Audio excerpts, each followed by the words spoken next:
Hello everyone, welcome back to Shajil sir classes. और कैसे हैं आप लोग? मुझे पूरी उम्मीद है आप लोग बहुत बढ़िया होंगे, बहुत अच्छे होंगे, पढ़ाई कर रहे होंगे घर पे। अब टॉपिक स्टार्ट करने से पहले आपको एक काम करना है। क्या काम करना है कि चैनल को सब्सक्राइब कर लें और बेल आइकन को भी दबा दें। तो चलिए अब टॉपिक अपना स्टार्ट करते हैं। आज का टॉपिक हमारा quantum mechanical model of an atom. अब क्वांटम मैकेनिकल मॉडल क्या था? तो बेटा बोहर्स मॉडल तक हम जानते थे। बोहर्स ने ये कहा था कि जो इलेक्ट्रॉन है एटम के अंदर वो पार्टिकल नेचर शो करता है, but quantum mechanical model based है आपका क्वांटम थ्योरी पे। और अकॉर्डिंग टू क्वांटम थ्योरी जो इलेक्ट्रॉन आपका होगा एटम के अंदर वो बिहेव करेगा एज अ वेव। तो याद रखना, क्वांटम थ्योरी के अकॉर्डिंग इलेक्ट्रॉन एटम के अंदर एज अ बिहेव एक्ट करता है। ठीक है बेटा, ये बात समझ में आ गई आपके। अब इस मॉडल को यानी इस स्ट्रक्चर ऑफ एटम को बताने के लिए हमें कुछ नंबर्स की जरूरत पड़ी, जिसको हमने बोला क्वांटम नंबर्स। तो क्वांटम नंबर की हेल्प से हम इस मॉडल को एक्सप्लेन कर सकते हैं। और 4 क्वांटम नंबर्स हमारे पास होते हैं, हम वो भी डिस्कस करेंगे। सबसे पहले आप देखें क्या लिखा है हमने। तो देखो बेटा, it based on quantum theory. According to quantum theory electron in an atom act as wave. This model of an atom explain by the help of quantum number. तो क्वांटम मैकेनिकल मॉडल जो आपका explain होगा वो होगा आपका by the help of quantum numbers. तो quantum numbers वो numbers हैं जिसकी बेसिस पे हमने क्वांटम मैकेनिकल मॉडल को एक्सप्लेन करा था। अब क्वांटम नंबर्स आपके 4 टाइप के होते हैं। पहला आपका है प्रिंसिपल क्वांटम नंबर, जिसको हम स्मॉल एम से रिप्रेजेंट करते हैं। सेकंड है आपका अजीमुथल क्वांटम नंबर, जिसको हम स्मॉल एल से करते हैं। Magnetic quantum number small m, spin quantum number s small s. ठीक है बेटा, अब एक बात समझो, एटम है, एटम के अंदर शेल है, तो शेल को जो रिप्रेजेंट करेगा, जो डिटरमिन करेगा वो प्रिंसिपल क्वांटम नंबर होगा। शेल के अंदर भी सब शेल हैं, सब शेल को जो डिटरमिन करेगा वो क्या होगा आपका, वो होगा azimuthal quantum number. Subshell के अंदर ऑर्बिटल्स हैं, ऑर्बिटल्स को कौन करेगा, मैग्नेटिक क्वांटम नंबर। अब ऑर्बिटल्स के अंदर इलेक्ट्रॉन है, इलेक्ट्रॉन की पोजीशन कौन बताएगा आपको, वो बताएगा आपका स्पिन क्वांटम नंबर। तो ये बात आपके समझ में आई। सपोज आप किसी से बात कर रहे हो या चैटिंग कर रहे हो ऑनलाइन और आपने कहा मैं इंडिया में रहता हूँ, तो क्या वो पहुंच जाएगा आप तक? नहीं। आप बताओगे इंडिया में रहता हूँ, इंडिया की किस सिटी में हूँ, फिर सिटी के किस एरिया में हूँ और कौन सा मेरा हाउस नंबर है। सेम चीज़ वो है। हम ये नहीं कह सकते कि इलेक्ट्रॉन इस शेल में है, इस शेल में है, शेल के किस सब शेल में है, सब शेल के किस ऑर्बिटल में है, और वो ऑर्बिटल में भी कैसा है, क्लॉकवाइज है या एंटी क्लॉकवाइज है। तो हमें ये सब अब डिस्कस करना है, इसको आप कॉपी कर लें। तो बेटा सबसे पहले हम बात करते हैं प्रिंसिपल क्वांटम नंबर की। अब देखो ये होता क्या है, प्रिंसिपल क्वांटम नंबर ये बताता है कि इलेक्ट्रॉन किस शेल में है। ठीक है, ये क्या बताएगा आपको कि इलेक्ट्रॉन किस एटम की किस शेल में है। तो principal quantum number it determine main shell, it also determine the radius of shell and energy of electron present in a shell. ये इलेक्ट्रॉन की एनर्जी भी बताता है कि इलेक्ट्रॉन अगर इस शेल में है तो इसकी कितनी एनर्जी होगी, और ये उसका रेडियस भी बताता है। इसको हम रिप्रेजेंट किससे करते हैं बेटा, स्मॉल एन से। तो याद रखो स्मॉल एन की वैल्यू 1 2 3 4 एंड सो ऑन, 0 कभी नहीं हो सकती। शेल आपका 1 2 3 4 और इससे आगे। हम बात करें यहां पर, हम अगर देखें अब शेल अगर n 1 है, n अगर आपका 1 है तो शेल क्या होगा, अगर प्रिंसिपल क्वांटम नंबर 1 है तो शेल कौन से बात हो रही है, k। अगर प्रिंसिपल क्वांटम नंबर 2 है तो इसका मतलब इलेक्ट्रॉन शेल l में है। अगर 3 है तो m, 4 है तो n एंड सो ऑन। तो बेटा ये बात याद रखें आप कि अगर आपको पता करना है कि इलेक्ट्रॉन किस शेल में है, किस शेल में, तो अगर प्रिंसिपल क्वांटम नंबर 1 इसका मतलब शेल कौन सा है, k। अगर प्रिंसिपल क्वांटम नंबर क्या है आपका 2 तो शेल क्या है आपका l। अगर प्रिंसिपल क्वांटम नंबर 3 है शेल m है, प्रिंसिपल क्वांटम नंबर 4 है तो शेल क्या है आपका n। तो याद रखना principal quantum number 1 2 3 4 and so on ये क्या बताते हैं, ये बताते हैं कि इलेक्ट्रॉन किस शेल के अंदर प्रेजेंट है। इतनी बात समझ में आ गई, लिख लो इसको आप लोग।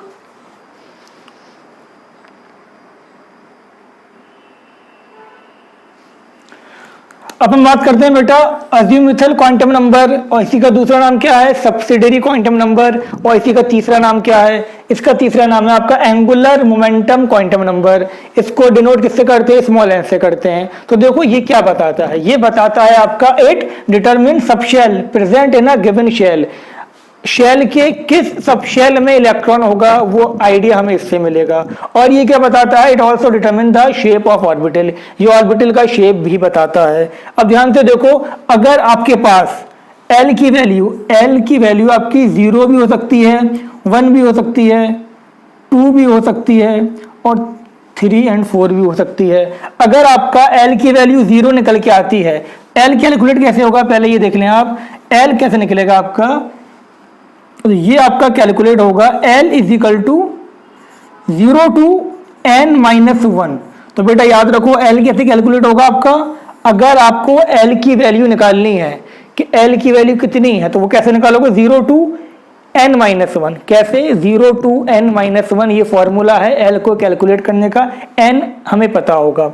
अब एक बात और याद रखो कि अगर L की वैल्यू 0 आती है तो सबशेल कौन सा होगा, अगर L की वैल्यू 0 आती है तो सबशेल क्या है आपका S, L की वैल्यू 1 आती है सबशेल क्या है P, अगर 2 आती है तो D, 3 आती है तो F। तो बेटा ये बात आप याद रखें, L की वैल्यू अगर 0 आती है निकल के, वो कैसे आएगी अभी हम देखेंगे। अगर L की वैल्यू 0 आती है, सबशेल S की बात हो रही है, मतलब इलेक्ट्रॉन S सबशेल में है। अगर L की वैल्यू 1 आती है तो मतलब इलेक्ट्रॉन P सबशेल में है। L की वैल्यू 2 आती है, डी सब शेल में है, 3 आती है तो ये आपका किस में है बेटा, तो ये है आपका एफ सब शेल में। तो ये बात क्लियर हो गई होगी, सब शेल क्या होते हैं आपके, S P D F G and so on. बात क्लियर हो गई बेटा, शेल क्या थे, के एल एम एन, और सब शेल क्या है आपके, सब शेल है एस पी डी एफ, इसके आगे फिर जी। ठीक है, इतनी बात क्लियर हो गई, ये कॉपी कर लें आप, इसको हम रब करते हैं। अब ध्यान से देखो, हम L की वैल्यू कैलकुलेट कैसे करेंगे। ठीक है बेटा, हमें L की वैल्यू अगर कैलकुलेट करनी है तो हम कैसे L की वैल्यू कैलकुलेट करेंगे। अभी हमने आपको इसका फॉर्मूला बताया था, फॉर्मूला क्या था, L is equal to 0 to n-1, 0 to n-1। ठीक है बेटा जी, 0 to n-1 था। अब ध्यान से देखो, अगर मेरे पास पहला शेल है, इसको आपको समझना है अच्छे से, मेरे पास अगर फर्स्ट शेल है, फर्स्ट शेल के लिए एन की वैल्यू कितनी होगी, 1। क्लियर, थोड़ा ऊपर बना देते हैं ये, तो आप इसको समझे ध्यान से। अगर मेरे पास यहाँ पर फर्स्ट शेल है, ये आपका न्यूक्लियस, ये हो गया आपका शेल नंबर 1। फर्स्ट शेल के लिए प्रिंसिपल क्वांटम नंबर कितना है, 1, और ये शेल का नाम क्या है, शेल के। ठीक है, अब हमें ये चेक करना है कि पहले शेल में कितने सब शेल होंगे। तो यहाँ पर आप देखें, n हम बात करते हैं, n क्या लिया हमने, 1 लिया। L कितना आ जाएगा बेटा, समझो ध्यान से, फॉर्मूले में लगाओ, 0 -1 -1, कितना आंसर आ गया आपका, 0 आ गया। L कितना है बेटा, L आपका कितना आ गया, 0 आ गया। ठीक है बेटा, L 0 का मतलब क्या हुआ, L 0 का मतलब क्या था आपका, सबशेल कौन सा है, S। तो इसमें जो सबशेल है वो एक है S। क्लियर हो गई यहाँ तक बात। तो पहले शेल में एक ही सबशेल होगा S। हम आते हैं सेकंड शेल में, बहुत समझने की जरूरत है बेटा। हमने लिया प्रिंसिपल क्वांटम नंबर 2, इसका शेल क्या था आपका, शेल था आपका यहाँ पर L।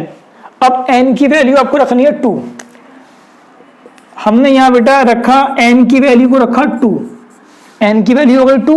अब यहाँ आप ध्यान से देखें, L कितना आ जाएगा आपका, 0 से लेकर 0 to 2-1। क्लियर, 0 2-1 कितना हो गया बेटा, 2-1 आपका हो गया 1। तो ये क्या था, 0 से लेके 1, तो 0 से लेके 1 मतलब 0 और 1। इसका मतलब क्या हो गया आपका, S और P। तो जो सेकंड शेल था आपका, सेकंड शेल के अंदर हमने ये देखा कि हमारे पास 2 सब शेल आ गए, S P। ये बात समझ में आई आपकी। n की वैल्यू क्या करा, n की वैल्यू रख दी हमने 2, और जब हमने n की वैल्यू 2 रखा तो हमने क्या देखा, S आया, और हमारे पास क्या आया, n की वैल्यू जब 2 रखी कितना आ गया, 0 और 1। तो हमारे पास सब शेल क्या होगा, SP। ये बात याद रखो, जितना शेल का नंबर होगा उतने ही सब शेल होंगे। पहले शेल में एक सब शेल, दूसरे शेल में दो सब शेल, तीसरे शेल में 3 होंगे। अब हम यहाँ ध्यान से देखते हैं, हम बात कर रहे हैं शेल नंबर 3, हम तीसरे शेल की बात करते हैं बेटा। अब तीसरा शेल देखो, एन लिया हमने कितना, 3, शेल कौन सा था, एम, ठीक है। अब इसको समझे आप, हमने यहां पर क्या करा बेटा, एन रख दिया कितना, 3, तो एल कितना हो जाएगा जल्दी बताओ, 0 2, ये था 0 2 n-1 फॉर्मूला था, तो ये आपका हो गया 0 और ये आपका हो गया 3-1, कितना आ गया, 0 से लेके 2, इसका मतलब 0 1 2 SPD। तो तीसरे शेल में कितने सब शेल हैं बेटा, तीसरे शेल में आपके कितने सब शेल हैं, ध्यान से देख लें। वैल्यू कितनी आई थी बेटा इसकी, ये आपका हो गया था 0 2 2, तो वैल्यू कितनी आ गई, 0 1 2 SPD। तो ये बात आप याद रखें कि L आपका आ गया SPDF। तो तीसरे शेल में 3 सब शेल हैं, कौन कौन से, SPDF।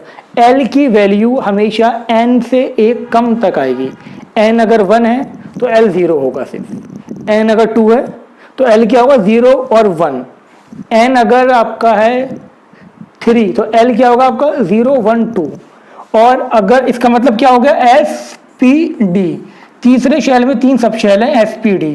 ये पहला शेल था तो ये 1s होगा, ये दूसरा शेल था तो ये 2s 2p, ये तीसरा शेल 3s 3p 3d। अब हम आते हैं शेल नंबर 4 में बेटा, हमने लिया शेल 4, शेल 4 का नाम क्या था, n, ठीक है। अब हम n की वैल्यू को रखते हैं 4, फिर देखते हैं हमारे पास वैल्यू क्या आती है। ये तो कॉपी कर लिया होगा आपने। तो बेटा ध्यान से देखो, हमने यहां पर n क्या ले लिया, n लिया 4, फॉर्मूला क्या था हमारे पास, 0 से लेके 0 टू n-1, ऐसे लिखो या 2 लगा दो, एक ही बात है। अब बेटा 0 से लेके n कितना था, 4, 4-1 कितना हो गया, 3, तो ये 0 से लेके 3, इसका मतलब 0 1 2 3। अगर l की वैल्यू 0 है तो मतलब s, l की वैल्यू 1 है p, 2 है तो d, 3 है तो f। तो इसका मतलब ये हो गया, चौथे शेल में हमारे पास 4 सब शेल हैं, कौन कौन से, 4s 4p 4d 4f। इतनी बात आपके समझ में आ गई, मुझे पूरी उम्मीद है समझ में आ गई होगी। ये बात आप याद रखें कि अगर पहला शेल है तो उसमें एक ही सब शेल होगा, कौन सा होगा, s, पहला सब शेल हमेशा s होगा, क्लियर। अब अगर आपका दूसरा शेल है, दूसरा शेल में आपका कितने सब शेल होंगे, 2 सब शेल होंगे, 2s और 2p, ठीक है। और अगर आपका तीसरा सब शेल है, तीसरा शेल है तो 3 सब शेल होंगे, 3s 3p 3d। अगर आपका हम बात कर रहे हैं चौथे शेल की, तो कितने सब शेल होंगे, 4 होंगे, कितना होगा आपका, 4s 4p 4d 4f। इतनी बात आपके समझ में आ गई अच्छे से, चलो बहुत अच्छी बात है, क्लियर हो गई। आप ये समझ सकते हो, ये आपका एक मोहल्ला है, इस मोहल्ले में एक ही घर है, ठीक है। ये मोहल्ला नंबर 2 और मोहल्ला नंबर 2 में 2 घर हैं, 2s 2p। मोहल्ला नंबर 3, इस मोहल्ले में, इस एरिया में, इस कॉलोनी में कितने हैं, 3 घर हैं, 3s 3p 3d। मोहल्ला नंबर 4, इसमें कितने हैं, 4 घर हैं, 4s 4p 4d 4f, clear. और l की वैल्यू जो होगी आपकी वो n से 1 कम तक आएगी, n से 1 कम नहीं, 0 से लेके n से 1 कम तक। अगर n 4 है तो l क्या होगा, 3 2 1 0 पॉसिबल है। समझ में आगे बेटा तक बात, ये आप कॉपी कर लो, हम ये रब करते हैं। हम आते हैं अब आपका थर्ड क्वांटम नंबर, जिसको हम क्या बोलते हैं, magnetic quantum number. Magnetic quantum number को देखते हैं हम कि मैग्नेटिक क्वांटम नंबर क्या होता है, उसको समझ लो ध्यान से। तो आपका थर्ड इसके अंदर आता है आपका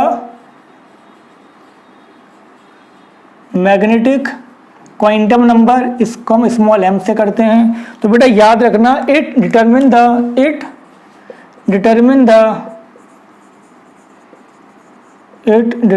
द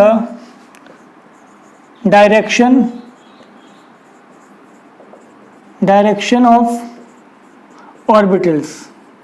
डायरेक्शन की जगह आप ओरिएंटेशन भी बोल सकते थे, वो भी एक अप्रोप्रिएट वर्ड है इसके लिए। बहुत सी बुक में आपको डायरेक्शन मिलेगा और मोस्टली बुक में आपको ओरिएंटेशन मिलेगा, ठीक है। ओरिएंटेशन ऑफ ऑर्बिटल, इसका मतलब कि वो जो आपका ऑर्बिटल है वो किस डायरेक्शन में है, एक्स वाई या जेड। इतनी बात आपको समझ में आ गई। और ये कैलकुलेट कैसे करेंगे हम, it may be calculated by कैसे होगा बेटा, m is equal to minus L to plus L. ये बात याद रखो, फॉर्मूला क्या है इसका, minus L to plus L, और या फिर आपका m is equal to 2l plus 1। ये दो फॉर्मूले सेम ही हैं, इसको आप याद रखें, minus L to plus L. अब समझो बेटा जी ध्यान से, अगर मेरे पास मैंने आपसे कहा कि l कितना है, l है 1। L1 का मतलब क्या होगा, कौन सा सब शेल है, 0 का मतलब S, 1 का मतलब P, तो ये क्या होगा आपका P सब शेल। ये हो गया आपका P सब शेल, ठीक है बेटा, ये हुआ आपका P सब शेल। अब इसका मुझे निकालना है M की वैल्यू। फॉर्मूला क्या था, minus L to plus L. बेटा ध्यान से सुनने वाली बात है, minus L to plus L था, L कितना है 1, तो 1 को नंबर लाइन पे ले जाओ माइनस से प्लस तक, कितना आ गया आपका माइनस 1, 0 प्लस 1। ये हो गया minus L to plus L. कितनी वैल्यू आ गई मेरे पास, यहाँ पर आ गई 3 वैल्यू, 1 2 3। क्लियर हो गई यहाँ तक बात। तो यहाँ पर हमें पता चल गया P जो था आपका, ठीक है बेटा, एक चीज की इंपॉर्टेंट चीज रह गई, it determine number of orbitals. Important सबसे यही था, it determine number of orbitals. ये बताता है कि गिवन सबशेल में कितने ऑर्बिटल्स हैं। तो हमने क्या देखा, सबशेल अगर P है तो कितने ऑर्बिटल निकल के आ गए, 3। तो यहाँ पर कितने होगा आपके, ये आपके एक होगा आपका Px, एक होगा Py, एक होगा Pz, ठीक है बेटा, ये 3 ऑर्बिटल्स निकल के आ गए।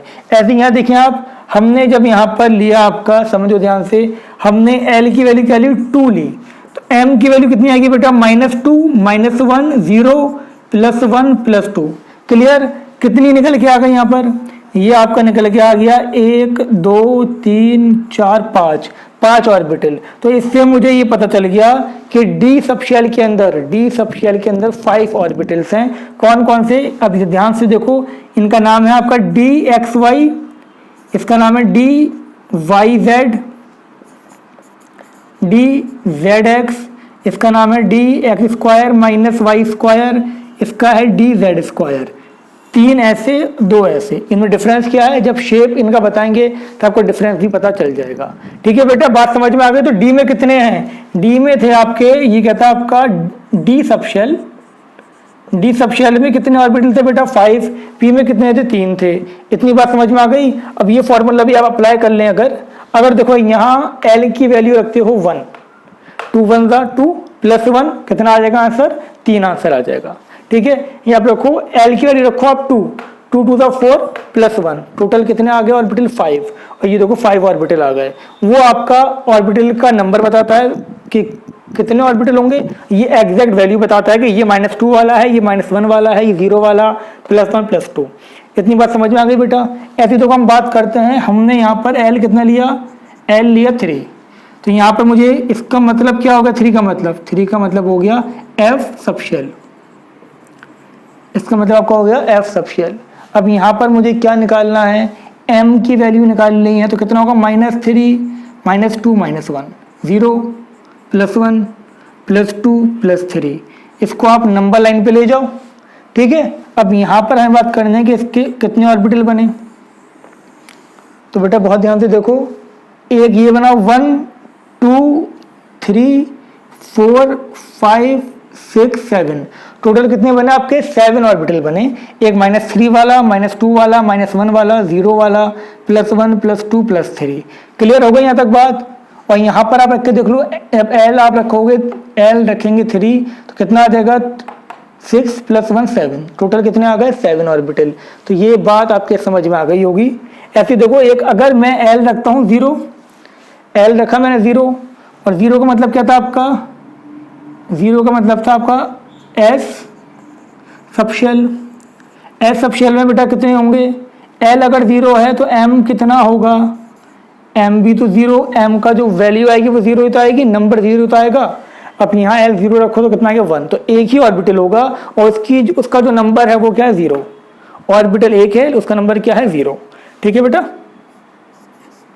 यहाँ पर ऑर्बिटल कितने थे, इसमें ऑर्बिटल थे 3, एक का नंबर क्या था px py, इसमें नंबर क्या था -1 0 +1, और क्या था px py pz। इसमें कितने थे आपके टोटल 5 ऑर्बिटल थे, -2 से लेके +2 तक, और यहाँ टोटल कितने थे 7 थे, -3 से लेके +3 तक। इतनी बात समझ में आ गई, समझ में आपके आना चाहिए बेटा, इतने समझदार तुम लोग हो। क्लियर हो गई यहाँ तक बात, चलो बहुत अच्छी बात है। ये रब कर दें, कॉपी कर लें आप लोग इसको।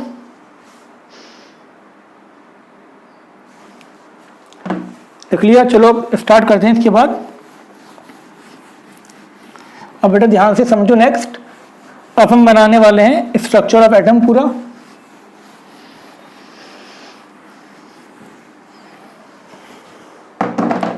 ये देखिए आप ध्यान से, यहां पर हमने लिया आपका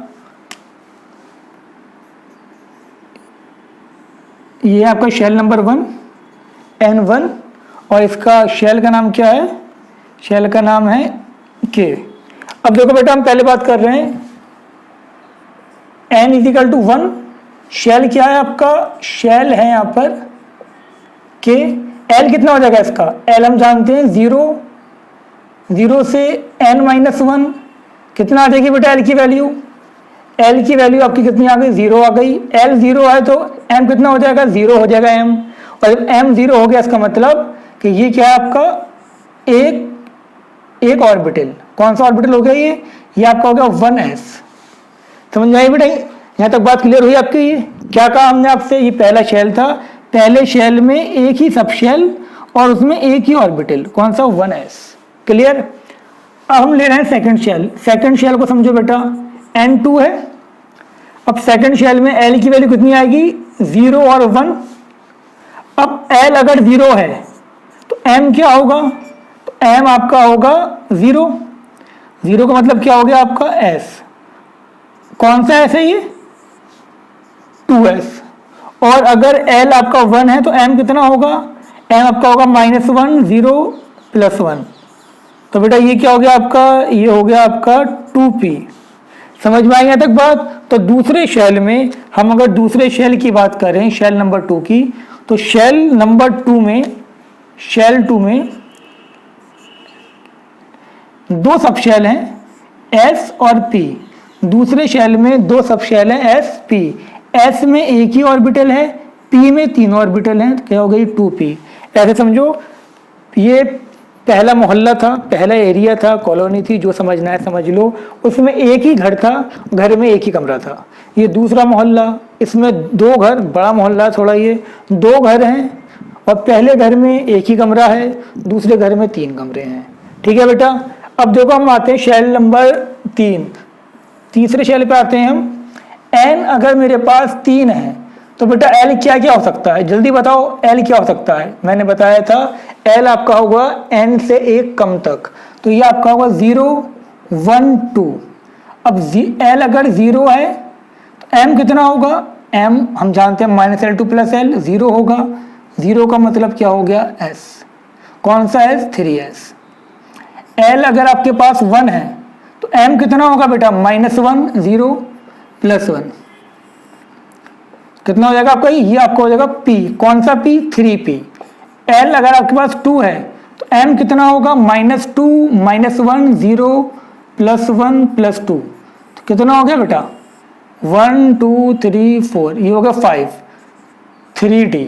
तो हमने क्या देखा, हमने ये देखा कि जो हमारे पास तीसरा शेल है, शेल नंबर 3 N3, शेल कौन सा है हमारे पास, शेल हो जाएगा हमारे पास M। इसके अंदर आपके 3 सब शेल हैं, एक है S 3s, एक है P 3p, और नेक्स्ट हमारे पास लास्ट है D 3d। ठीक है बेटा 3d। अब जो पहला शेल है उसमें एक ही ऑर्बिटल है, दूसरे शेल में 3 ऑर्बिटल, इसमें 5 1 2 3 4 5, इसमें कितने हो गए आपके 5 ऑर्बिटल हो गए। तो इतनी बात आपके समझ में आ गई, यहाँ तक एकदम क्लियर है। चलो बहुत अच्छी बात। अब देखो ध्यान से, हम आते हैं शेल नंबर 4 में। अगर हमने यहाँ पर बेटा ये रब कर रहा हूँ मैं, इसको लिख लें आप, कॉपी कर लें इसको। हम आते हैं अब शेल 4। अगर हम चौथे शेल में बेटा एंटर करते हैं, फोर्थ शेल के लिए एन की वैल्यू कितनी होगी? फोर्थ शेल में आपका एन हो जाएगा कितना? 4। एल कितना आएगा? 0 1 2 3। अब एल अगर 0 है तो एम भी तो 0 होगा, मतलब एस कौन सा एस? 4s। एल अगर 1 है तो एम कितना होगा आपका? -1 0 +1 कितना हो गया? 3। ये क्या हो? ये कौन सा L1 मतलब P, कौन सा P है? 4p। L अगर आपका कितना है बेटा? L2 है। M कितना होगा? -2 -1 0 +1 +2, तो ये कितना हो गया? 5। L2 का मतलब क्या होगा? D, कौन सा D? फोर्थ शेल में चल रहे हैं तो 4D। L अगर 3 है तो कितना होगा बेटा? M हो जाएगा आपका -3 -1 0 +1 +2 +3, तो ये हो जाएगा आपका 1 2 3 4 5। ठीक है, तो ये आपका क्या हो गया? 4f। इतनी बात समझ में आ गई बेटा। चौथे शेल में, शेल नंबर 4 में 4 सब शेल हैं, यानी पीछे भी देखा था। फोर्थ शेल में N4 अगर आपके पास है, सब शेल कितने हैं? 4, S P D और ये F। S में आपका एक ही ऑर्बिटल, P में 3 ऑर्बिटल, 1 2 3 4, D में 5, F में 7। इतनी बात आपके समझ में आ गई। अब ये आपका कंप्लीट मॉडल ऑफ एटम है। पहला शेल, पहले शेल में एक सब शेल और एक सब शेल में एक ऑर्बिटल। क्लियर? दूसरा शेल, दूसरे शेल में 2 सब शेल, 2s 2p। स्टार्ट हमेशा S से होगा, 2s 2p। S में हमेशा एक ऑर्बिटल, P में 3 ऑर्बिटल्स। ठीक है, तीसरे शेल में आ गए हम, 3s 3p 3d। S में एक ऑर्बिटल, P में 3, D में 5। अब हम आए किसमें? Shell number 4, 4s 4p 4d 4f। Clear? S में एक ऑर्बिटल, P में 3, D में 5 और F में कितने हो गए? F में आपके हो गए 7। इतनी बात आपके समझ में आ गई बेटा? क्लियर है यहाँ तक? एकदम बढ़िया। चलो बहुत अच्छी बात है, ये भी कॉपी कर लें आप।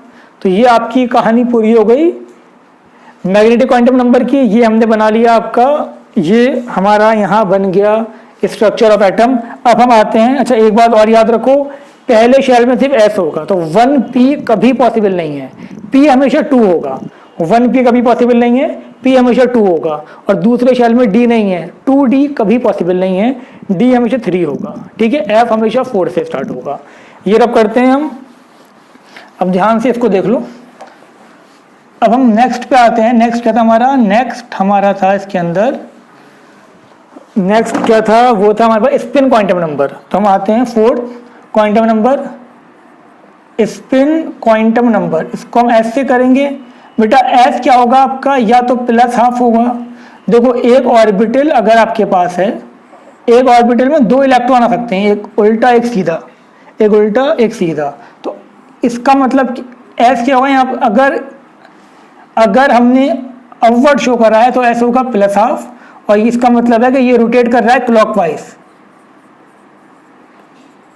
+½ का मतलब क्या है? क्लॉकवाइज। और इसको हम रिप्रेजेंट कैसे करेंगे? इसको रिप्रेजेंट करेंगे हम अपवर्ड डायरेक्शन से। और ये हो गया आपका S = -½ और ये क्या हो गया आपका? Anti clockwise, anti clockwise. तो याद रखो S की वैल्यू या तो -½ होगी या +½ होगी। -½ का मतलब है एंटी क्लॉकवाइज, +½ का मतलब है क्लॉकवाइज। ऑर्बिटल में 2 इलेक्ट्रॉन आ सकते हैं। पहला इलेक्ट्रॉन आपका, ये स्पिन बताता है, स्पिन क्वांटम नंबर स्पिन बताता है कि ऑर्बिटल के अंदर जो इलेक्ट्रॉन है उसकी स्पिन क्या है, वो क्लॉकवाइज रोटेट कर रहा है या वो एंटी क्लॉकवाइज रोटेट कर रहा है। ठीक है बेटा। अब अगर आपका S +½ है तो मतलब वो क्लॉकवाइज कर रहा है, S अगर आपका -½ है तो वो एंटी क्लॉकवाइज कर रहा है। तो हम जब पहला इलेक्ट्रॉन उसमें डालेंगे तो वो +½ भी हो सकता है, -½ भी हो सकता है, लेकिन अब मॉडर्न बुक के हिसाब से पहला हमें +½ लेना है। ठीक है बेटा, इतनी बात समझ में आ गई है। अब देखो एक ऑर्बिटल में 2 इलेक्ट्रॉन आ सकते हैं, तो यहाँ कितने आ गए आपके? 2, यहाँ पर 2 आ गए, यहाँ पर 1 2 3 4 5 6।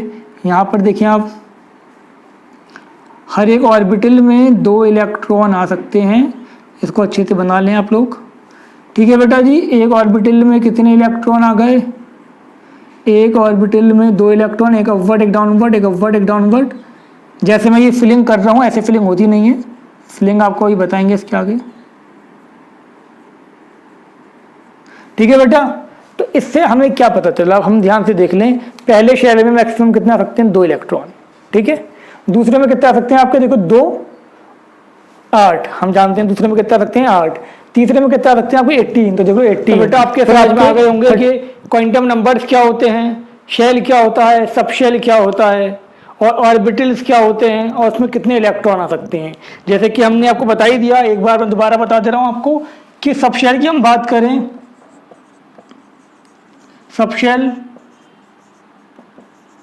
ऑर्बिटल्स इलेक्ट्रॉन्स, तो पहला सब शेल क्या था बेटा आपका एस में कितना ऑर्बिटल था 1, और कितने इलेक्ट्रॉन आते हैं एक ऑर्बिटल में 2 इलेक्ट्रॉन आते हैं। सेकंड क्या था आपका पी, ये कितना था आपका, पी में 3 ऑर्बिटल थे और 3 में कितना आ जाएंगे 6 electron.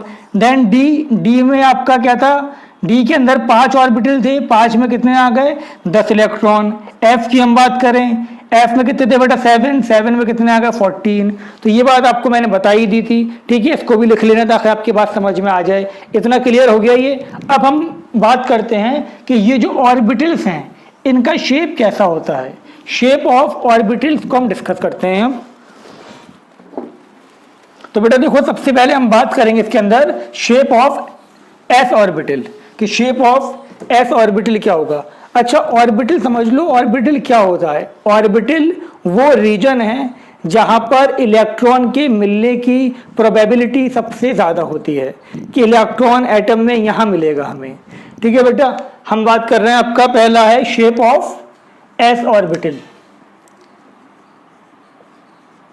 Shape of S orbital, तो बेटा एस ऑर्बिटल का जो शेप है वो कैसा है आपका, स्फेरिकल, और इसी को हम क्या बोलते हैं आपका नॉन डायरेक्शनल। तो याद रखो ये कैसा था आपका ये था आपका नॉन डायरेक्शनल। इतनी बात आपके समझ में आ गई। तो ये था आपका नॉन डायरेक्शनल, यानी कि इलेक्ट्रॉन जो होगा, अब इसको ध्यान से समझ लो बेटा, शेप स्फेरिकल था। अब स्फेरिकल का मतलब क्या है कि जो एक इलेक्ट्रॉन है वो स्फीयर की फॉर्म में रिवॉल्व करता रहेगा और उसका जो क्लाउड हमें दिखेगा वो स्फेरिकल दिखेगा। जैसे कि इस वीडियो में देखो, तुम्हें समझ में आ जाएगा कि जो इलेक्ट्रॉन है वो मूव कर रहा है, और वो मूव ऐसे कर रहा है कि पूरा उसने स्फीयर बना लिया। उस इलेक्ट्रॉन के मिलने की जो प्रोबेबिलिटी है वो सिर्फ इसी रीजन के अंदर है। समझ में आ गई यहाँ तक बात? वीडियो क्लियर हो गई आपकी?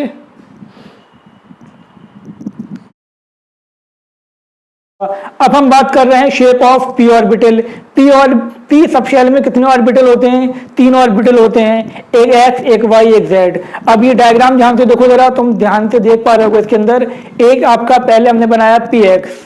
ठीक है, पी एक्स हो गया, या पी एक्स, इसका शेप कैसा बेटा, डंबल शेप है, डंबल जिससे बॉडी बिल्डिंग करते हैं। ऐसे आप देखें पी वाई भी है, ऐसे आपका क्या है पी जेड। अलग अलग एक्सिस पे आपके डंबल हैं। इन तीनों का जब आपने मिला दिया तो ये आपका पी सब शेल बन गया। हर एक ऑर्बिटल का शेप कैसा था? हर एक ऑर्बिटल का शेप क्या था? डंबल था, एक्स वाई और जेड। एक्स वाई जेड को तीनों को मिला दो तो क्या बन गया आपका, वो पूरा पी सब शेल बन गया। क्लियर हो गई यहाँ तक बात? अब अगर एग्जाम में आता है तो एग्जाम में आप इसको कैसे बनाओगे? तो देखो, एग्जाम में बनाने के लिए सबसे पहले याद रखना, आप एक ये बनाना क्यूब, यहां पर 3 और इसकी एक्सिस दिखा देना ऐसे। ठीक है बेटा, ये 3 एक्सिस दिखा दी। किसी को भी एक्स मान लो, किसी को भी वाई मान लो, किसी को भी जेड मान लो, कोई फर्क नहीं पड़ता क्योंकि तीनों आपस में म्यूचुअली परपेंडिकुलर हैं। क्लियर हो गई यहां तक बात? तो इसको मानते हैं एक्स, ये आपका हो गया वाई, ये हो गया जेड। कुछ भी मान लो, कोई फर्क नहीं पड़ने वाला। ठीक है बेटा, अब इधर देखो ध्यान से, हम बात कर रहे हैं पी एक्स की। तो पी एक्स का आप कैसे बनाओगे? यहां आप बनाओगे बेटा, यहां पर आप बनाओगे एक्स एक्सिस। ठीक है, ये हो गई आपकी एक्स एक्सिस। अब इस पे आपको 2 डंबल बना देने हैं, एक ऐसा, एक ऐसा। तो ये बन गया आपका क्या, ये बन गया आपका, ये एक्स था, ये हो गया आपका पी एक्स ऑर्बिटल का डायग्राम। ठीक है, जैसे आपने अभी देखा था पी एक्स। क्लियर? ऐसे हम बात कर रहे हैं आपका जेड का। अब z देखो, हम बात करें पी वाई, वाई हमने कौन सी मानी हुई है बेटा? कोई सी भी मान सकते हो, कोई फर्क नहीं पड़ा इसके अंदर। मोस्टली बुक में ऐसे है इसलिए मैंने ऐसे बनाया है। तो हम बात करें पी वाई, ये वाई आपका, वाई भी कैसा था बेटा आपका? डंबल था, तीनों डंबल थे, ये हमने बनाया वाई,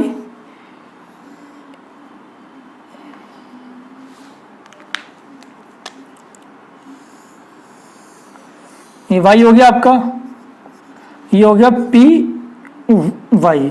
चाहो तो बीच की लाइन हटा भी दो तब भी कोई फर्क नहीं पड़ने वाला, लगा दो तब भी कोई फर्क नहीं पड़ने वाला। क्लियर। ऐसी बेटा हम बात करते हैं नेक्स्ट है आपका पी जेड। अब जेड एक्सिस कौन सी मानी हुई है, ये मानी हुई है हमने जेड एक्सिस। तो यहाँ पर आप बना दें इसका डंबल, तो ये डंबल शेप। अब ये बेटा याद रखना कि ये इलेक्ट्रॉन का मूवमेंट है, इलेक्ट्रॉन आपका ऐसे ऐसे मूव करेगा कि आपको एक डंबल की तरह दिखेगा, एक्स पे भी, वाई पे भी और जेड पे भी। ये हो गया पी जेड। अब इन तीनों को जब हमने मिला दिया तो हमने क्या देखा, हमने देखा एक तो हमें ऐसे मिला था, एक हमें ऐसे मिला था, एक हमें ऐसे मिला था। क्लियर है बेटा। तो ये इसके पी ऑर्बिटल का पूरा तीनों को मिला दिया। ये पी ऑर्बिट, ये पी सबशेल है, ये अलग अलग पी ऑर्बिटल है, एक्स वाई जेड तीनों को मिला दोगे तो मुझे कुछ ऐसा मिलेगा। तो आपके पी की भी बात समझ में आ गई होगी, पी सबशेल भी क्लियर हो गया होगा आपके। अब वीडियो को देख लो, मतलब क्या होगा कि जैसे जैसे आपका इलेक्ट्रॉन मूव करेंगे वैसे वैसे ही इसका शेप बनता जाएगा। देखो वीडियो को, तो ये मूवमेंट ऑफ इलेक्ट्रॉन से ही बनते हैं ये शेप।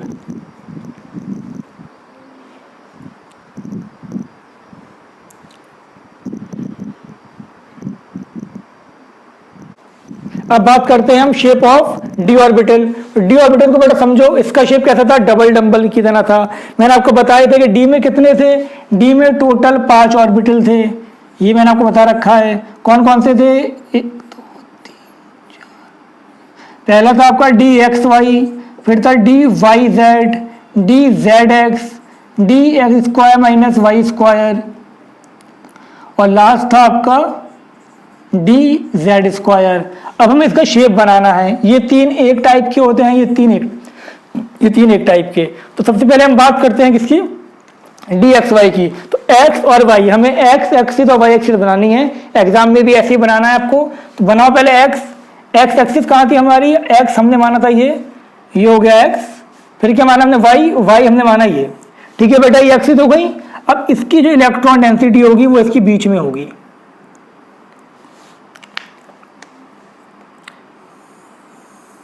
एक डंबल, दूसरा डंबल। ठीक है बेटा। तो ये क्या था आपका, ये y था, ये था आपका x, तो ये आपका होगा डी एक्स वाई। नेक्स्ट हम बात करते हैं डी वाई जेड। तो डी वाई जेड के लिए हमें क्या करना है, z बनाना है, हमें y बनाना है। अब क्या कर देना है, इसके अंदर डंबल बना देने हैं, डबल। ठीक है बेटा, ये z और ये हो गया आपका y, तो ये होगा डी वाई जेड। इतनी बात समझ में आ गई आपके। नेक्स्ट हमारे पास क्या था, नेक्स्ट हमारे पास डी जेड एक्स। तो ये z बन गया, ये x बन गया। क्लियर। अब हमें यहाँ पर डबल डंबल बना देने हैं। तो ये आपका हो जाएगा कुछ इस टाइप से, ये हो गया आपका z, ये हो गया x। तो D X D Z X. अब इन तीनों में याद रखना electron density present between the axis. तो याद रखना इन तीनों का क्या था, electron density between the axis. तो ये बात याद रखो, ये जो D X Y, Y Z और डी जेड एक्स हैं, इसमें electron density lies between the axis. इन तीनों में इलेक्ट्रॉन डेंसिटी क्या होगी, एक्सिस के बीच में होगी, और रिमेनिंग जो है उनकी क्या होगी, ऑन द एक्सिस। ये बात आपको याद रखनी है, ये पूछा गया क्वेश्चन है कॉम्पिटिशन में भी, एग्जाम में भी। तो ये रब कर दे रहे हैं हम, इसको बना लें आप। नेक्स्ट हम बात करते हैं किसकी, नेक्स्ट हमारे आते हैं डी। नेक्स्ट देखो इधर, नेक्स्ट था आपका D X square Y square. X बनाओ, एक्स क्या था हमारे पास, देखो बेटा ये एक्स था, ये हमारे पास वाई था। अब इसमें हमें क्या करना है, हमें यहाँ पर ये जो डंबल हमें बनाने हैं ये एक्सिस के अलोंग बनाने हैं, एक्सिस के ऊपर बनाने हैं हमें ये। तो ये हो गया आपका एक ये। तो यहाँ पर बात याद रखने वाली है कि electron density lie on the axis. तो ये आपका था क्या, x, ये था y। हम बात करें डी जेड स्क्वायर, ये z हो गया आपका। इसमें क्या होगा आपका, एक ये और एक जो होगा वो इसके अराउंड रिवॉल्व करेगा इस टाइप से। तो ये आपका होगा D Z square, D Z square. इतनी बात बेटा समझ में आ गई आपके। तो ये आप याद रखें, ये आपका डी जेड स्क्वायर था। ये इसमें क्या था, इलेक्ट्रॉन डेंसिटी, इन दोनों में electron density on the axis. तो ये इंपॉर्टेंट बात थी जो कि आपको पता होनी चाहिए, electron density on the axis है।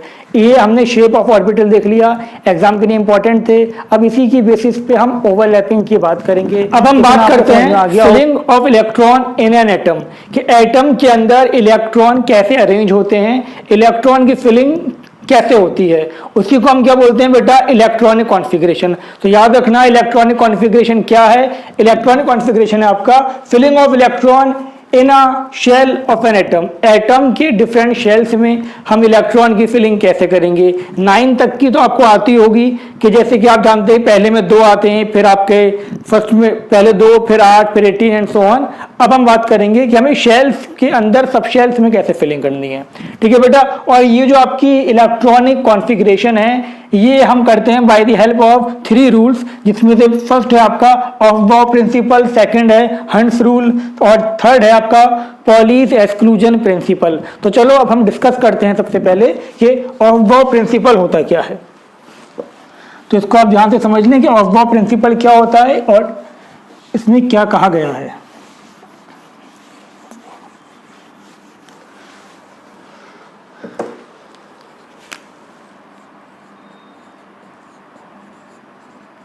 ऑफ-बॉ प्रिंसिपल,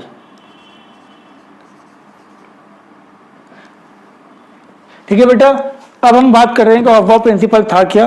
तो इसमें आप ध्यान से सुन ले, ये था आपका इलेक्ट्रॉन, ये कहता है electrons first enter in a electron first enter in a orbital of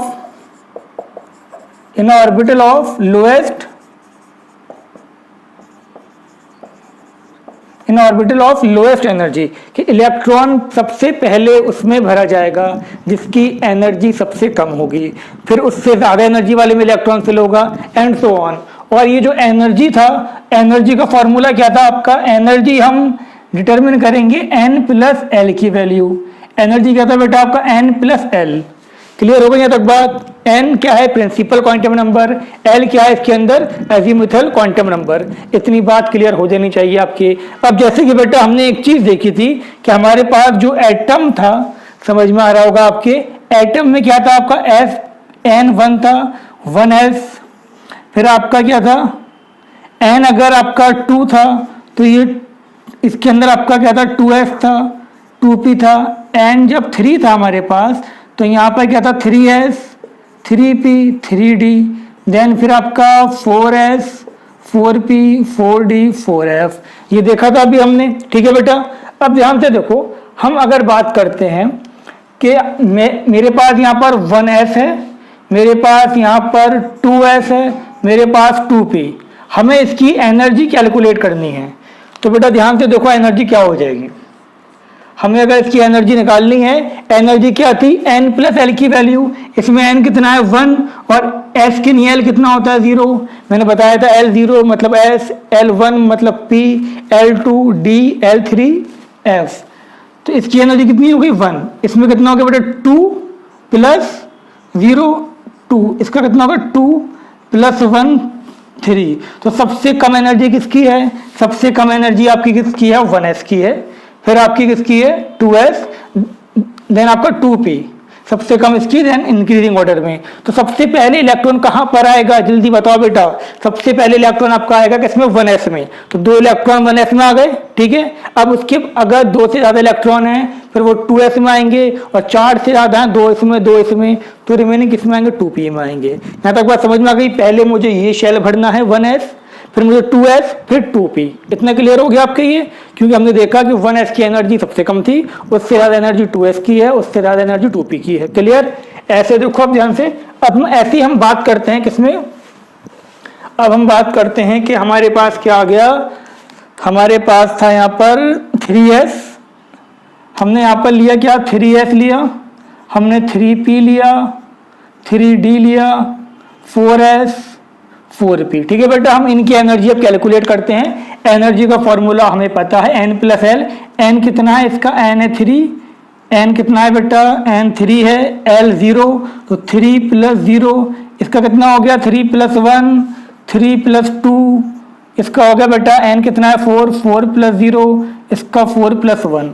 तो यहाँ पर एनर्जी कितनी आ गई, यहाँ 3, यहाँ कितनी आ गई बेटा 4, यहाँ पर 5, यहाँ पर 4 और यहाँ कितनी आ गई आपकी 5। इतनी बात समझ में आ गई। तो सबसे कम एनर्जी किसकी है, सबसे कम एनर्जी है 3s की।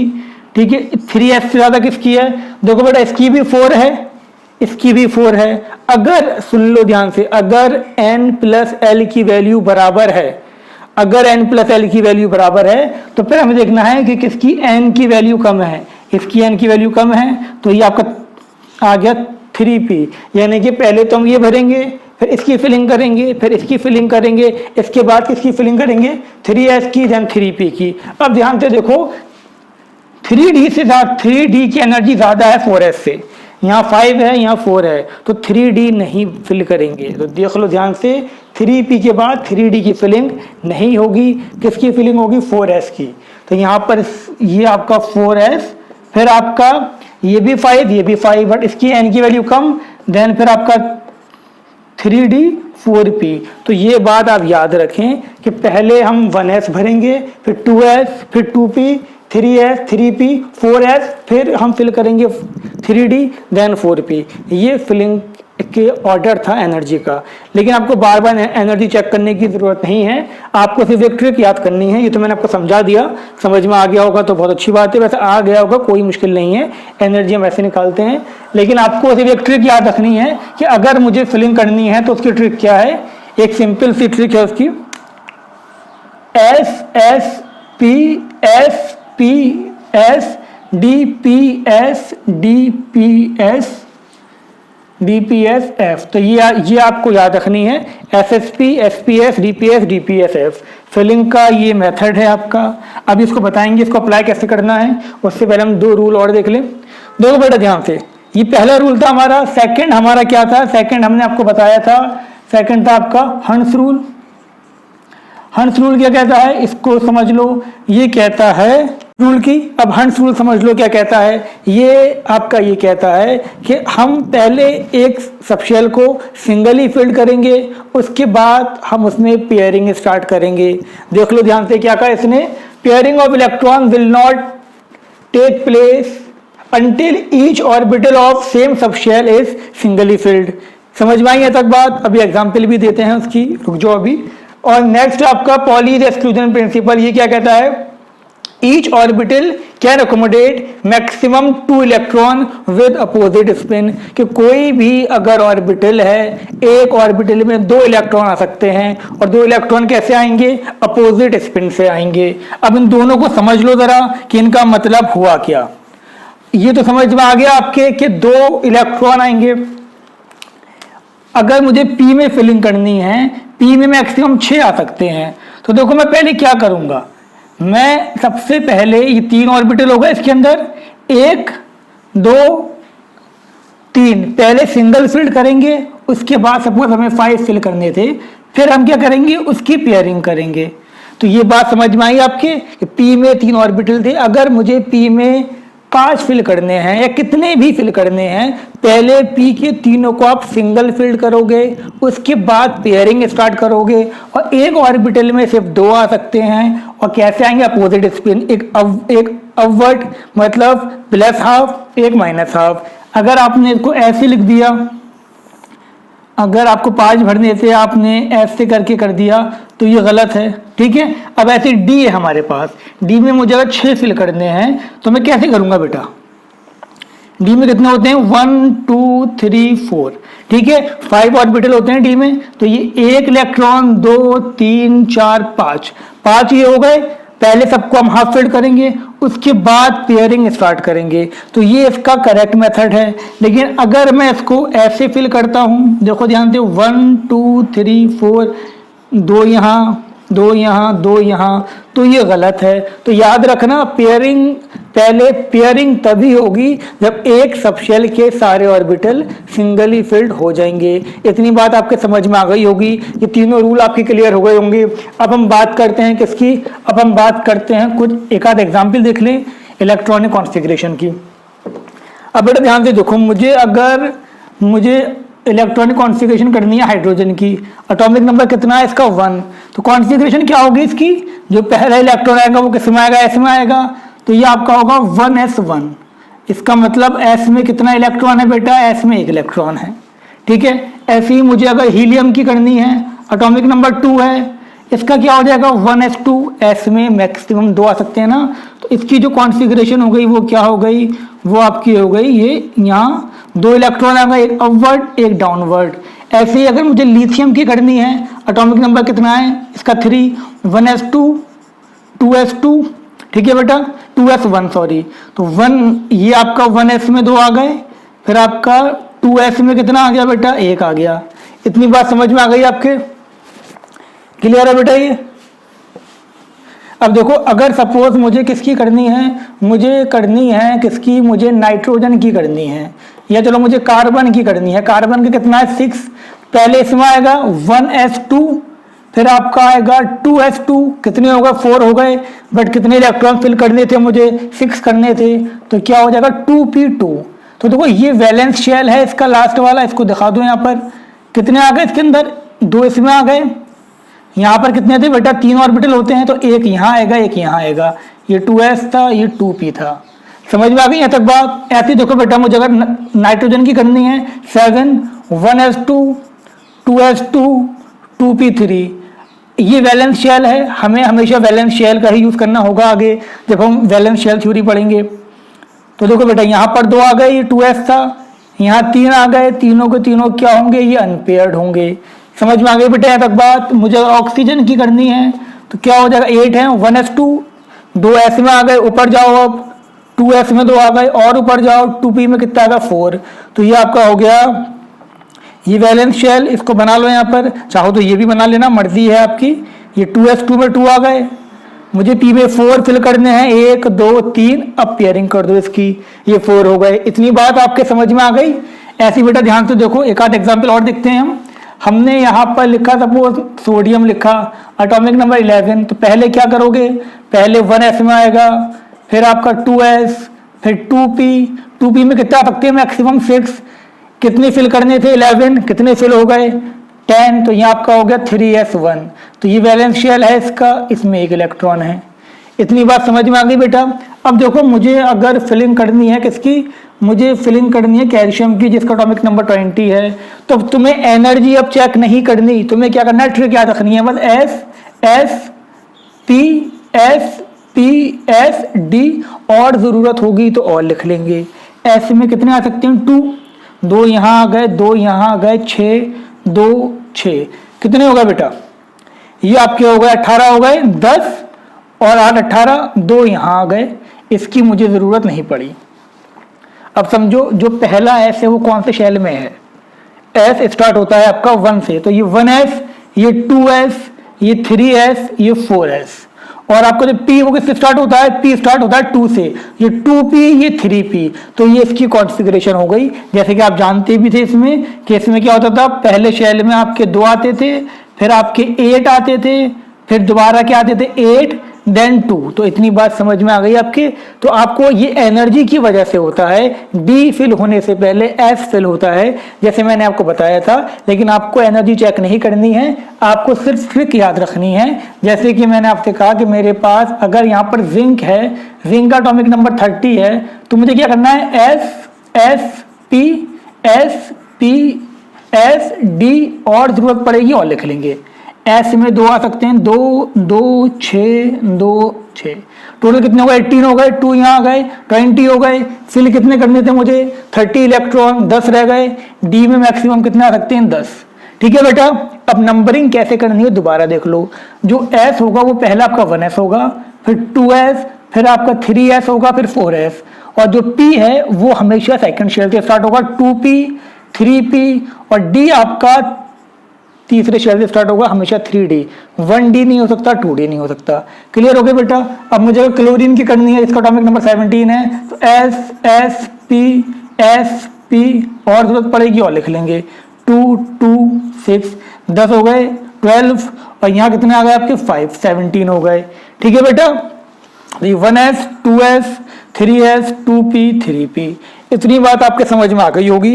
ये बहुत इंपॉर्टेंट था, बहुत ज़रूरी था आपको केमिकल बॉन्डिंग समझने के लिए। हमने आपको शेप ऑफ ऑर्बिटल बता दिए, आपको इलेक्ट्रॉनिक कॉन्फ़िगरेशन बता दी।